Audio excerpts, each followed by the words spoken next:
Alors bonjour à tous, je suis très contente d'être parmi vous aujourd'hui.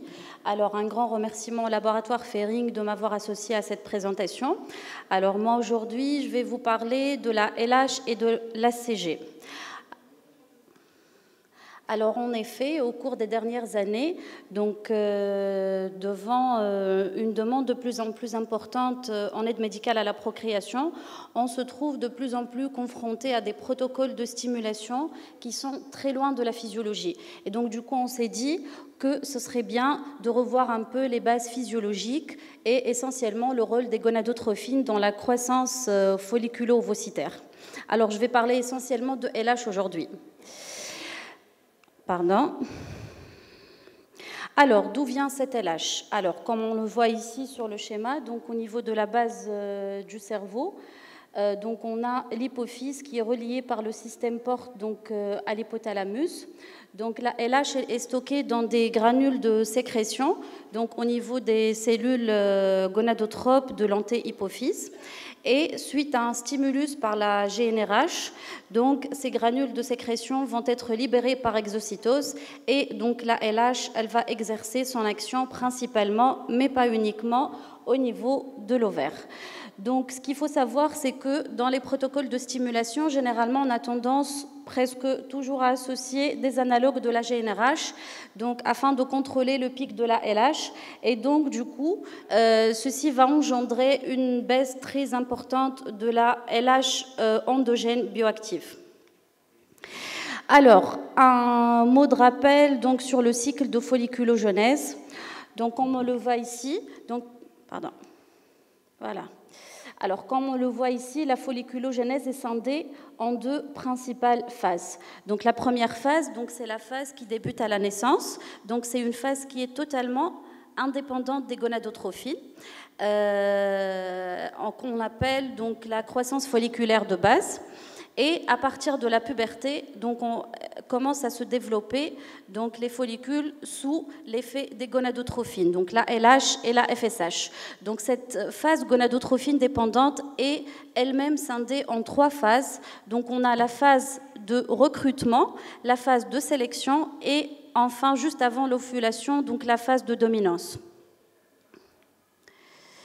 Alors, je reviens un peu donc, sur ce qu'on appelle la théorie bicellulaire. Donc, on l'a appelée théorie bicellulaire parce qu'au cours de la phase folliculaire, il va y avoir une interaction donc, entre deux cellules qui sont les cellules técales et les cellules de la granulosa qui vont interagir de manière très synergique sous l'effet des deux gonadotrophines qui sont la LH et la FSH. Alors, ce qui est bien de savoir, c'est qu'il faut scinder donc, cette phase folliculaire préovulatoire en deux phases. Donc, une phase folliculaire précoce et une phase folliculaire tardive. Pourquoi cette distinction? Alors, cette distinction est importante parce que les récepteurs de la LH sont présents au niveau des cellules técales tout au long du cycle. Par contre, ils ne commencent à apparaître au niveau des cellules de la granulosa que vers la phase folliculaire tardive. Donc, on va commencer par la phase folliculaire précoce. Donc, la LH va exercer son activité par l'intermédiaire de récepteurs au niveau des cellules técales où il va y avoir donc production d'androgènes.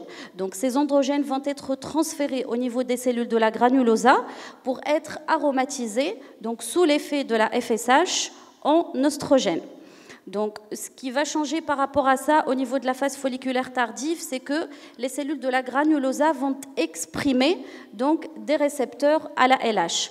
Et qu'est-ce que ça va changer finalement? Donc, on va toujours avoir une production d'androgènes qui seront aromatisés en oestrogène, mais en plus, cette LH va elle-même stimuler donc, l'expression de ces récepteurs au niveau des cellules de la granulosa, mais aussi elle va augmenter la sensibilité des cellules de la granulosa à la FSH.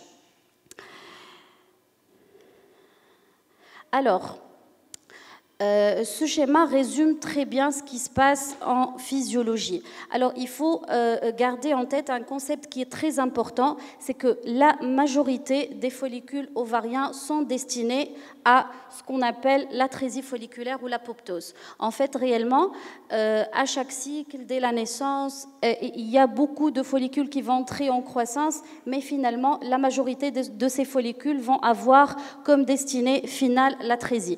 Alors, on voit ici sur le schéma, donc la FSH va jouer un rôle important au niveau du recrutement.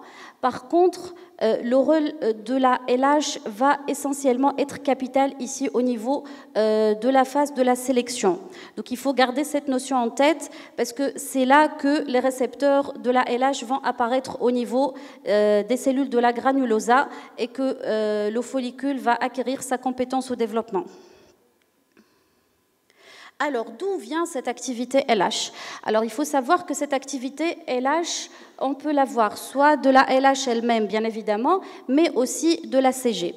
La CG, comme son nom l'indique, est essentiellement sécrétée par les cellules trophoblastiques, mais ce qu'il faut savoir, c'est que ce n'est pas la sécrétion unique et l'origine unique de la CG. La CG a été démontrée par plusieurs auteurs pour être sécrétée, pour être d'origine pituitaire et pour être présente tout au long du cycle menstruel. Il a été même démontré que le tiers de l'activité de la LH au cours du cycle menstruel est issu de la CG. Alors, on va détailler donc la structure de la LH qu'on voit à gauche et la CG qu'on voit à droite. Donc, ce sont toutes les deux des glycoprotéines. Donc, elles sont formées de deux unités, la sous-unité alpha et la sous-unité bêta, qui sont liées par des liaisons covalentes. Donc, concernant la sous-unité alpha qu'on voit ici en rouge sur les deux schématisations, donc les deux molécules ont exactement la même sous-unité alpha. Par contre, leurs différences sont au niveau de la sous-unité bêta. Alors, pour la LH, elle est constituée de 121 acides aminés. Contrairement à ça, donc au niveau de la CG, on retrouve 145 acides aminés. Et c'est cette partie-là, le curseur, voilà. Donc c'est cette partie-là, c'est ces 34 acides aminés supplémentaires du côté C-terminal qui vont conférer une spécificité à la CG qui sera sa demi-vie plus lent comparativement à la LH. Alors, un point aussi important de différence entre les deux molécules, c'est le nombre de sites de glycosylation. Alors, pour la LH, on retrouve un seul site de glycosylation contre 6 sites de glycosylation pour la SCG. Alors, cette notion est importante parce que plus on a des sites de glycosylation et plus l'affinité au récepteur va être plus importante et plus stable.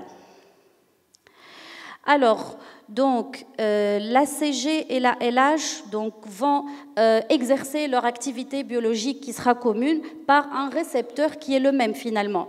Donc, c'est un récepteur qui est transmembranaire, qui a 7 domaines et qui est couplé à la protéine G. Donc, on va détailler le mécanisme d'action. Donc, ici, la LH et la ACG donc, vont se fixer sur la partie extracellulaire du récepteur et c'est ainsi que va se déclencher toute une série de réactions physiologiques. Alors, il y a deux voies. La voie principale qui est la plus connue, c'est la voie qui est couplée à l'AMP cyclique, donc qui va activer la protéine kinase A et qui va permettre la phosphorylation de protéines qui vont permettre et la stéroïdogénèse et des effets prolifératifs et anti-apoptoptiques.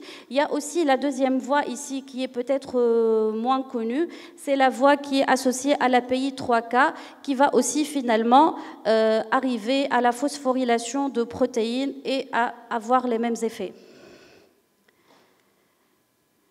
Alors, un petit mot sur les polymorphismes génétiques qui sont très importants, que c'est une notion à garder en tête. Alors, il faut savoir que plusieurs isoformes ont été identifiées pour la LH. Isoformes, c'est-à-dire que ce sont des formes qui sont avec des différences et qui vont engendrer finalement une bioactivité différente entre ces isoformes. Alors, certaines mutations du récepteur aussi ont été identifiées. À ce jour, on a identifié 15 mutations et elles peuvent être source d'infertilité, d'où en application clinique, on peut mettre le point sur l'intérêt de l'utilisation de la ACG qui va avoir des effets similaires de la LH. Alors, donc, pour résumer un peu tout ça, c'est très fondamental. Alors, donc, comme similitude, pour l'ACG et la LH, donc, elles ont une même activité LH, elles ont des structures moléculaires qui sont très proches, à quelques différences près, et elles vont exercer leur activité biologique via un récepteur qui est commun. Par contre, les différences retrouvées au niveau des deux molécules, c'est que l'ACG va avoir une demi-vie qui va être supérieure à la LH, et c'est dû à l'effet de cet aminopeptide du côté C-terminal qui est supplémentaire. Alors, en ce qui concerne la liaison du récepteur, elle sera beaucoup plus stable pour l'ACG que pour la LH, vu le nombre plus important de sites de glycosylation. Alors, la notion de polymorphisme que j'ai citée tout à l'heure, il faut l'avoir en tête parce que justement, la liaison du récepteur avec l'ACG sera moins sujette moins sensible à ces polymorphismes. Et enfin, mais pas des moindres effets, donc l'ACG va avoir une durée d'action qui est beaucoup plus longue que la LH, et ceci est dû à son affinité au récepteur qui est plus importante. Alors ça, c'est une étude qui a été réalisée en fait, qui montre après des injections donc quotidiennes de LH et de ACG et de dosage sérique de l'activité LH. Donc on voit qu'au cours des 24 heures, l'activité de la ACG est beaucoup plus prolongée. Alors, maintenant, on va passer à ce qui sera un peu plus clinique. Donc, on va se poser la question suivante, après ce que je viens de présenter. Quel est le rationnel de l'apport de l'activité LH en stimulation ovarienne? Alors, les effets de l'apport de l'activité LH en stimulation ovarienne. Donc, on va avoir un effet anti-apoptotique donc sur les cellules de la granulosa, une augmentation de la sensibilité des récepteurs à la FSH, une augmentation des récepteurs, de production d'androgènes donc qui seront aromatisés donc en œstrogènes, et elle va avoir un rôle, comme je l'ai montré tout à l'heure sur le schéma, donc dans la sélection des follicules au cours d'un cycle ovarien. Alors, qui supplémenter en LH? Alors, comme on le sait tous, bon, on ne va pas discuter, chez les patientes qui ont un hypogonadisme hypogonadotrope, c'est l'évidence même de supplémenter en LH parce que la FSH seule ne pourra pas produire un développement folliculaire adéquat. Donc, chez les patientes qui seraient âgées de plus que 35 ans, des patientes faibles répondeuses, chez les patientes ayant des antécédents de réponse suboptimale avec l'FSH seule, et les cas de polymorphisme dont j'ai parlé tout à l'heure, où on retrouve généralement sur le plan clinique donc un recrutement de follicules qui est normal, mais finalement les taux d'œstrogène ne s'élèvent pas. Alors, là, de plus en plus, on est confronté en pratique clinique à des patientes qui sont de plus en plus âgées. Et donc, du coup, on a environ la moitié des patientes qui sont traitées en AMP qui vont avoir des ovaires qui sont vieillis. Vieillis, c'est-à-dire, quel est l'impact de ces ovaires vieillis? Donc, on va avoir une activité ovarienne paracrine qui va diminuer, un nombre de récepteurs LH fonctionnels qui sera réduit, une sécrétion d'androgène qui est diminuée et donc d'œstrogène, et une bioactivité de la LH qui sera diminuée. Ceci va engendrer nécessairement donc une mauvaise qualité ovocytaire, une diminution des taux de fécondation, une altération de la qualité nucléaire et une augmentation des taux de fausses couches. Quelles sont les solutions thérapeutiques justement pour cet ajout de LH? Alors, on a plusieurs alternatives thérapeutiques. Donc, soit on va ajouter des dérivés urinaires donc, qui vont contenir une activité LH, soit par la LH, soit par la ACG. Donc, soit on peut ajouter de la LH recombinante à la FSH recombinante, soit on peut ajouter de l'ACG à la FSH recombinante. Alors, il faut savoir que dans la littérature, les résultats sont très controversés et que finalement, il n'y a pas vraiment d'équivalence entre les études pour pouvoir sortir des conclusions bien précises. Donc là, je vais présenter cette étude réalisée par l'équipe de Wang en 2015, donc, qui a concerné des patientes qui sont âgées de plus que 35 ans. Elles ont été stimulées en protocole antagoniste. donc un groupe avec FSH recombinante seul, et dans le deuxième groupe, donc de la LH recombinante a été ajoutée à la FSH recombinante. Donc sur le tableau, là, comme on le voit, on n'a pas retrouvé de différence significative donc, entre les deux groupes en ce qui concerne les principaux paramètres, à savoir donc, le taux d'ovocytes matures, les taux de naissance, et jusqu'à aller au taux de naissance vivante. Alors, donc, là, la deuxième étude, avec un effectif qui est plus important, toujours avec les mêmes groupes, FSH recombinante plus LH recombinante et FSH seul. Donc, ici aussi, on n'a pas pu mettre en évidence de supériorité significative entre les deux groupes par l'ajout de la LH recombinante. Alors là, ce qui est intéressant dans cette étude, c'est qu'ils ont comparé l'ajout de la ACG à la FSH recombinante, mais par dose. En fait, il y a un groupe qui n'a pas reçu de ACG et les trois autres groupes ont reçu des doses croissantes de ACG, allant de 50, 100 à 150.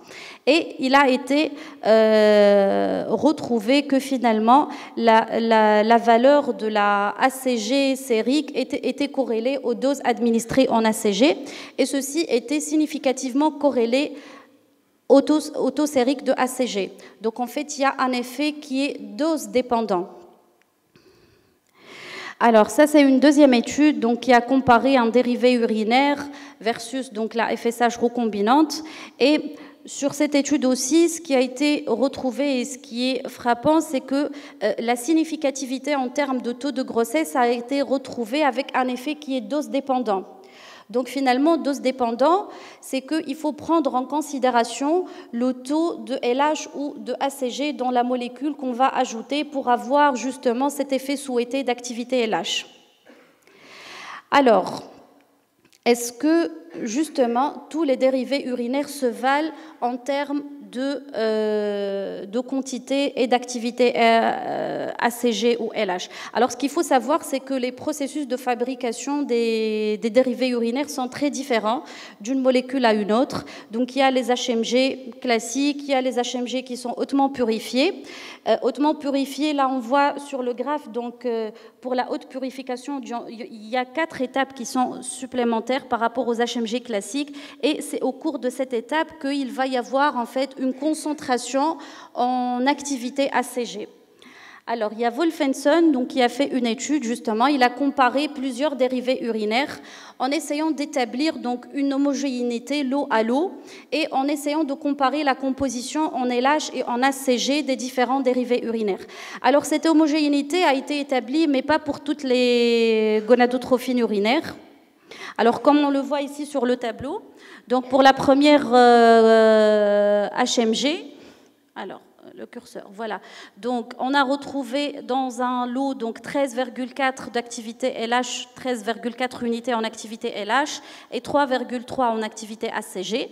Alors, pour la deuxième molécule, donc on a retrouvé 5,7 d'activité LH contre 6,8 activité ACG, donc ajoutée. Alors, par contre, pour la troisième, donc HMG, donc on a retrouvé 0,9 d'activité LH et 9,6 d'activité ACG qui a été confirmée sur 3 lots différents en fait. Et donc, du coup, on peut dire que on doit prendre en considération que finalement chaque produit est unique en composition LH et ACG. Alors, pour conclure, donc, il faut garder en tête, donc, toujours avoir le schéma de la destinée principale et commune des follicules ovariens qui vont aller principalement vers l'atrésie, et il faut garder en tête le rôle que joue la LH dans la sélection de ces follicules. Alors, concernant l'ACG et la LH, ils ont une grande ressemblance structurale et pourtant, les différences pharmacochimiques sont aussi d'un apport clinique majeur, à savoir une liaison plus forte au récepteur et une durée d'action plus longue en faveur de la ACG. Et enfin, il faut toujours évaluer tous ces paramètres avant de démarrer un protocole de stimulation et ne pas hésiter à ajouter une activité LH. Merci pour votre attention.